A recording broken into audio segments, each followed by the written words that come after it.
The public opinion of Kathy Engelbert is just not in a good spot. And we talked about it in a previous video, how Adam Silver came out and he kind of backed Kathy. Kathy also said in her public statement that she is not going anywhere. She's never been one to quit on anything, and she is going to build back the relationships that need to be mended. But one of the biggest sticking points seems to be on this revenue sharing. The WNBA is officially in panic mode.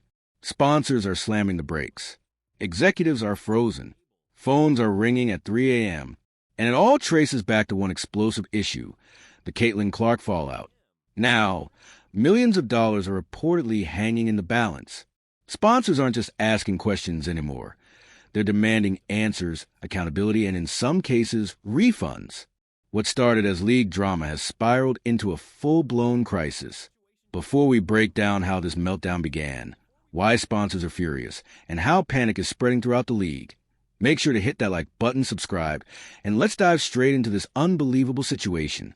Behind the scenes, something shocking has been unfolding. Over the past few months, brands that once proudly backed the WNBA began raising serious concerns. Why did the league suddenly feel colder? Why were ratings slipping when they should have been exploding? Why did the energy shift in the wrong direction? Every question led to the same place. Every explanation circled back to one name. She's done. Honestly, this woman, she just alienated a huge portion of her fan base. You should see, I tweeted about this, and my Twitter feed is littered with people saying, I'm done with her. I'm over. It all led back to one name being mishandled, Caitlin Clark. Sponsors were watching everything. The narrative wars, the backlash, the tension, and the questionable treatment both on and off the court. What they saw wasn't celebration. It was controversy. What should have been a moment of growth turned into a source of division. And slowly, quietly, the warning signs began to appear. Sponsors didn't make noise. They didn't issue statements. They simply started stepping back. Out of the fans, and is a devastating blow for not just the Fever and the WNBA, but the good news is her career is not over. But it's a tough blow when it all comes crashing down like that. And ever since Stephanie White's presser the other day, where she talked about how Clark had not taken contact practice. Then the moment came.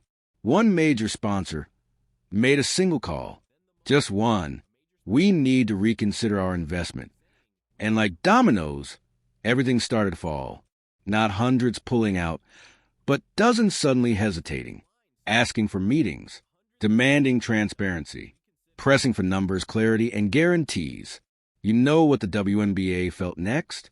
Silence, coldness, uncertainty. Executives froze. Panic set in. Because when one sponsor shifts, 10 more start watching the exit. And that's when everything truly exploded. Some sponsors reportedly asked a question no league ever wants to hear. If this partnership fails, what happens to the money?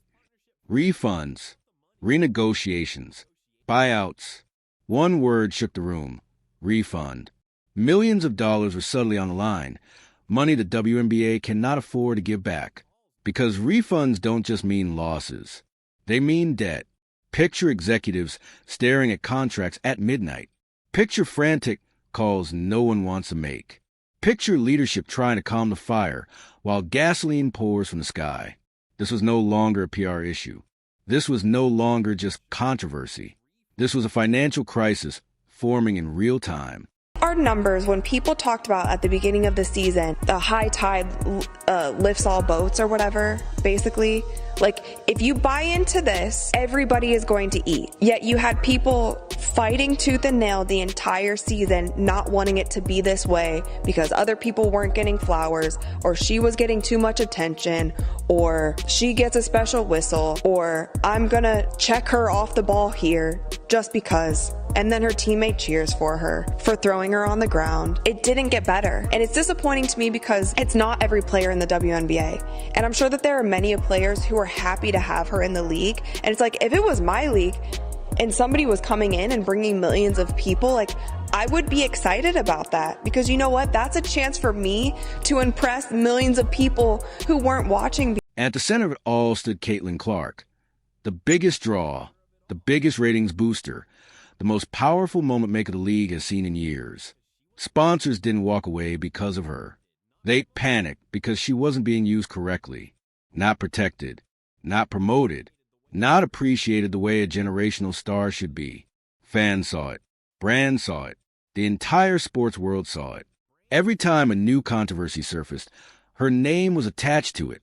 Every time drama overshadowed the game, every time her treatment on the court raised eyebrows, sponsors grew more uneasy. And behind closed doors, the message became clear.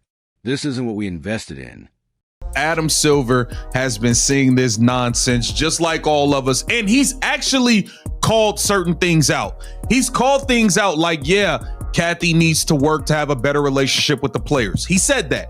He's also said, yeah, it seems like things are getting a little bit like really personal. You know what I'm saying? It's getting real catty and personal, as things tend to get when women get to going back and forth and all of this stuff. Adam Silver stepping in and saying, hey, I'm going to make sure that there's a 2026 WNBA season. I'm going to make sure this CBA gets done, and I'm going to make sure it's fair for both parties. This whole revenue sharing. Then came the Team USA discussions, the roster decisions, the confusion, the unanswered questions. And just like that, the panic doubled. How did the league go from the biggest breakout star in years to a full-blown meltdown over how she was being used? Sponsors were stunned. Executives had no answers. The pressure shot straight to the top, and reports suggest it became one of the most difficult weeks leadership has faced in years. Every meeting turned into the same urgent questions. What is happening? Who approved this? Why are we risking everything? Now the WNBA is scrambling, trying to calm sponsors, regain control of the narrative, and prove they haven't lost the plot. But the truth is simple. The Caitlin Clark news cycle broke the system. It exposed every weakness. It revealed every blind spot. And it forced executives to confront the consequences of their own decisions. Now sponsors are delivering a clear message. Fix this or we're out. And some are adding something even more dangerous. If we're out, we want our money back. That's not a warning. That's a threat. It's over. It's over. It's not a small thing for ownership to not back their representative. That's what a commissioner is primary, a spokesperson for the owners. Yikes. The WNBA's financial growth is incurring more favor for Engelbert in a sign that is much more than just typical player-owner tension. Collier has what Collier has exposed is that in her 6 years as commissioner, Engelbert hasn't amassed significant favor from either side of the proverbial aisle. So with the players or the owners, neither one of them are big fans of her. She's screwed. She's screwed. Chief among the complaints, according to multiple sources, are her people skills. She's not the easiest communicator to reach. As the head of a socially active, politically engaged league, Engelbert isn't an ideal communicator, especially as it pertains to sensitive topics and moments. That's not a good sign. Because I've heard some rumors about a potential replacement, and it might get worse. No matter how they try to spin it, the pressure is on. Millions of dollars on the line. Reputations on the line. The future of the league on the line. The WNBA is in full panic mode. Executives are frozen. Sponsors are pulling strings behind the scenes. And it all comes back to one undeniable truth. When you mishandle your biggest star, you risk the entire league. This story isn't slowing down. The meltdown is only just beginning.